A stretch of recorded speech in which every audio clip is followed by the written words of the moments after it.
Miranda Robinson, welcome to Syngenta Growing Golf. Miranda, tell me a little bit about your early life growing up. Where was it and what was family life like? I grew up in a small town in Ontario, Canada, and I had two older brothers, and I enjoyed keeping up with them as best I could. And my father would come home from work with buckets of golf balls from a friend of his whose house backed onto a golf course, and tend to found quite a few of them in his yard. And my brother and I would go out into the back field and take chances and see who could hit as far as we could and try to hit the tree line. And it was awesome to be goofing off and just enjoying it. And unfortunately, we did have to go and shag our own golf balls though, but it was part of the game and we had a great time. What were you like at school? I definitely was athletic in school. I played on every sports team that we had and enjoyed all of the different sports. And I was a very outgoing student that enjoyed public speaking, and I enjoyed all the arts. That was one of my favorite things. But no experience of golf. Golf wasn't in the family apart from just bringing, hitting golf balls from the backyard. There were no chances or opportunities to go to golf courses at this time. Not particularly, aside from one trip we went to when we were in grade 8. We had a class trip to a golf course. And as someone who loves the outdoors, I did find myself having a great time out on a golf course. But it didn't really draw me into the profession yet. So how did that happen? How did you join the ranks of turf professionals? How did you get your first job as an assistant superintendent? I was working at a factory during college in between, and it was very high paying, a very good job when it came to money, but I was inside and I was miserable. I did not love it. And a couple of girls that I knew that were in police foundations got a job as a summer job just for fun on a golf course and said, "Hey, come with us. Let's go see what it's like." And from there, I absolutely fell in love with golf. I could not believe people got paid to go out there and just work out and enjoy themselves. So what were you doing in that first job? What tasks were you given?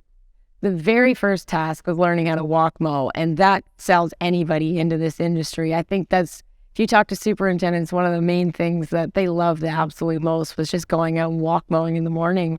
And we went out and did typical morning chores as well. We would go and rake bunkers and do tee maintenance, and it was just enjoyable to go out with the girls and be in a team environment. So that's interesting. It was a female team at that time. You were working with alongside other young women, and so what was the ambience like between you? What was the kind of vibe like? Oh, it was fantastic. We would go out and have so much fun. They would usually send us out together. There was actually, of the 20 staff at my first club, there were 6 females. So I really had no idea that there was such a limited amount of women involved in the industry at that point. So that was your first job then. So tell us about that. Where was that? What venue was that? What club was that?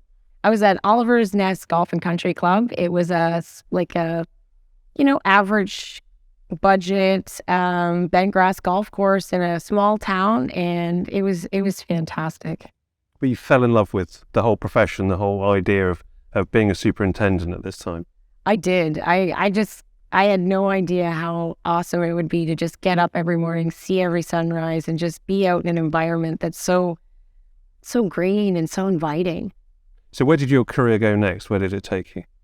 From that golf course, when I was at that golf course, 2 years into the program, the superintendent had moved on and they had hired a consulting superintendent that was there 1 day a week, and he didn't really have an assistant and saw how keen I was and asked me if I wanted to start learning irrigation and going in the pump house and learning the different things in there. And I then took the Guelph University as a short course in Canada, and it was 1 month of just like a cram session of learning everything you could. And from there, I was there about 6 years, and I went on to be an assistant at another golf club called Watson's Glen. And from there, I moved on to another golf course that I later became the superintendent of.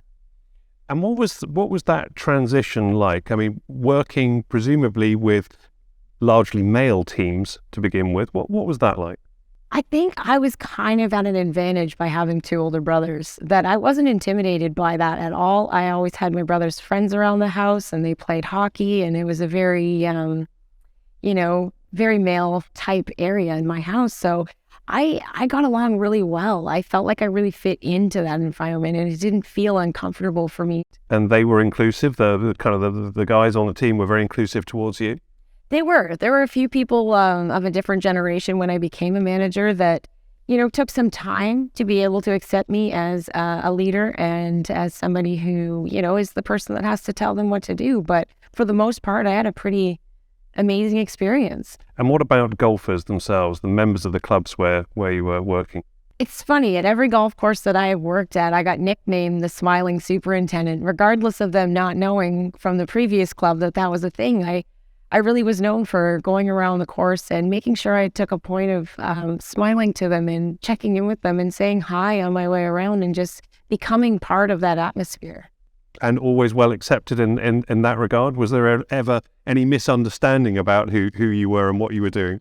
There's definitely a lot of instances where someone would call me over and ask me if I had any beverages in my very obviously filled with tools cart to see if I was a cart girl. And, very conveniently I said, no, but do you have any in yours for me? And I kind of just tried to make a joke of it.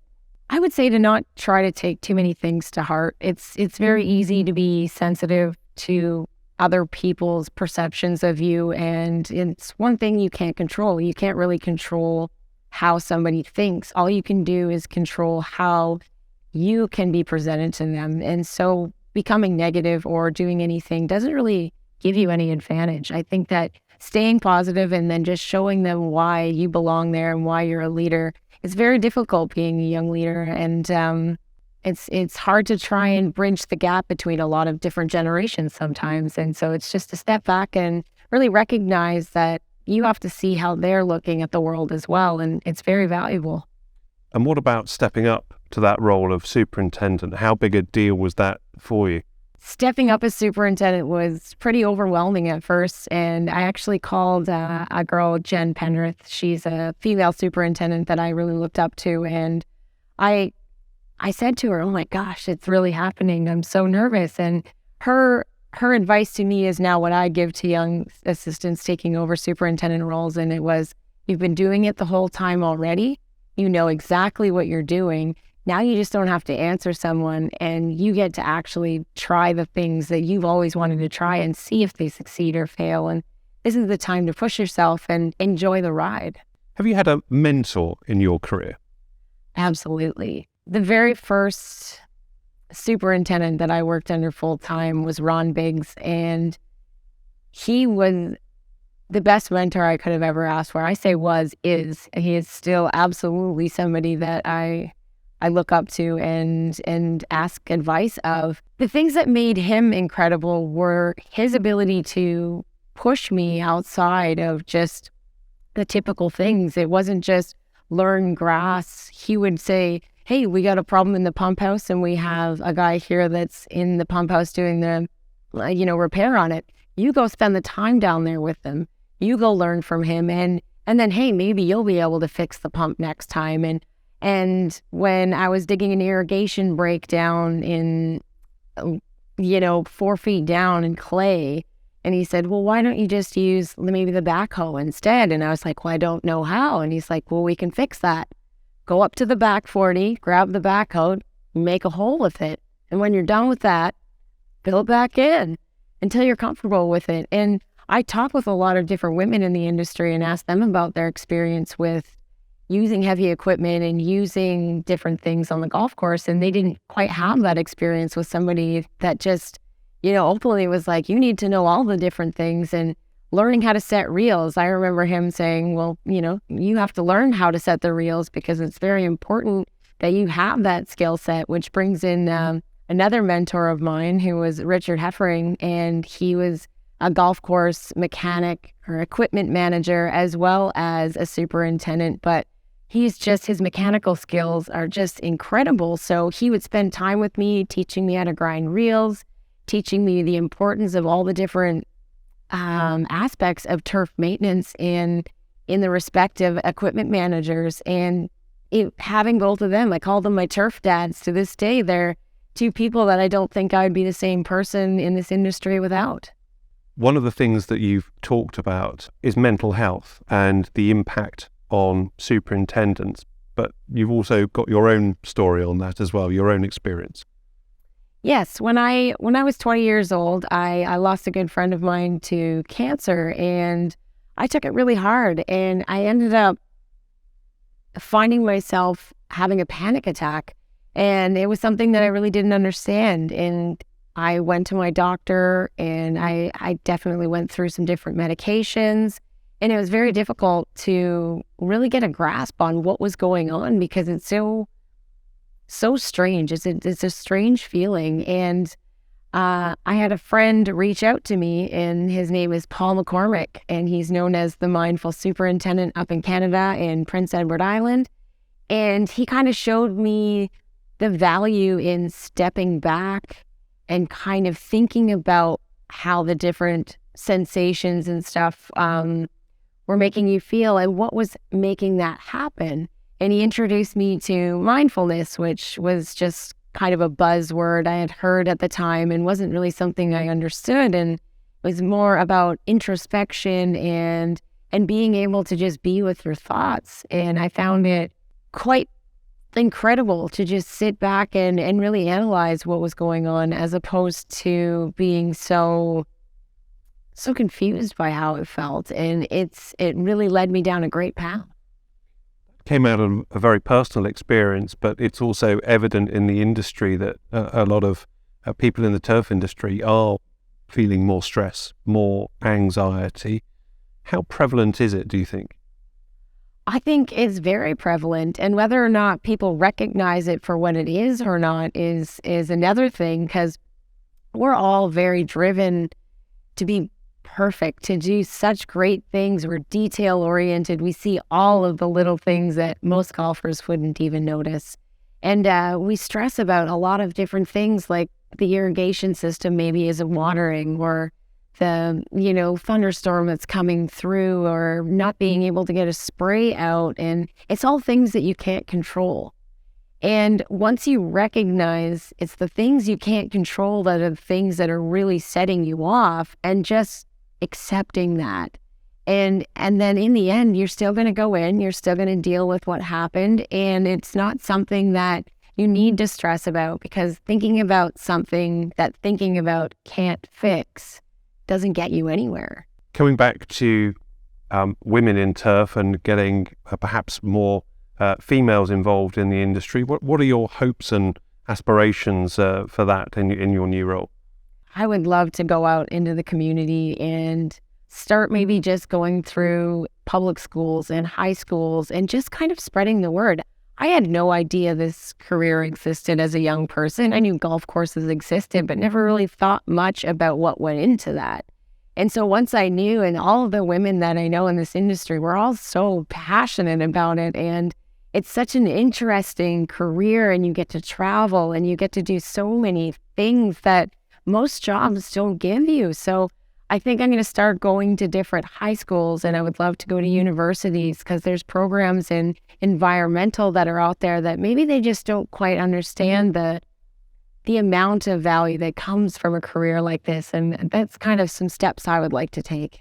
And that's important as well, isn't it? Given labour shortages, potentially, that's a challenge that's facing the industry, but also an amazing opportunity to showcase kind of your experience and what the turf industry has to offer. Women make up 52% of the population. So for us to be 2% of the membership of an association as large as the Golf Course Superintendents Association of America, it's kind of glaring that there's a pretty large missed opportunity right now. And I think there's a lot of women out there that are looking to help change that. We happened to be at the same reception last night, and we happened to have a kind of effectively a mutual connection in a young woman who'd recently joined the turf industry, an amazing background. But she walked into the room and said, how do I network? And isn't it interesting that the things that we take for granted, actually we do need to explain, and you were very kind to take her under your wing and introduce her to some people. Is there more that needs to be done in that regard, do you think, to help people along, people from diverse and different backgrounds? I think there's such a large amount of outreach just in the equity, inclusion, and diversity areas that Golf is very known for being kind of one note with its employees. And I think there's so much room for outreach, and each person has their own background. And I think if everybody from those individual backgrounds were able to reach out to their specific communities and very specific areas of expertise, we could really do some big things. You've just taken over the association, as I mentioned. Where do you hope to go with it? Where do you hope to be in 5 years' time? What impacts would you like to have made?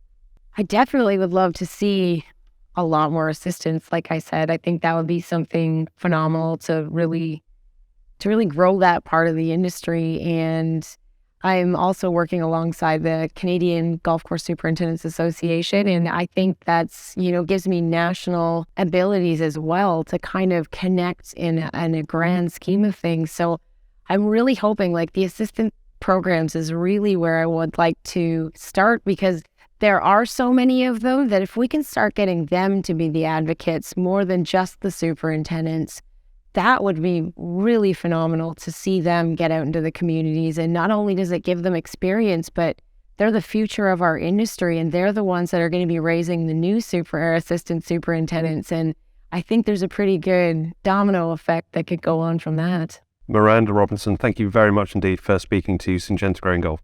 Thank you.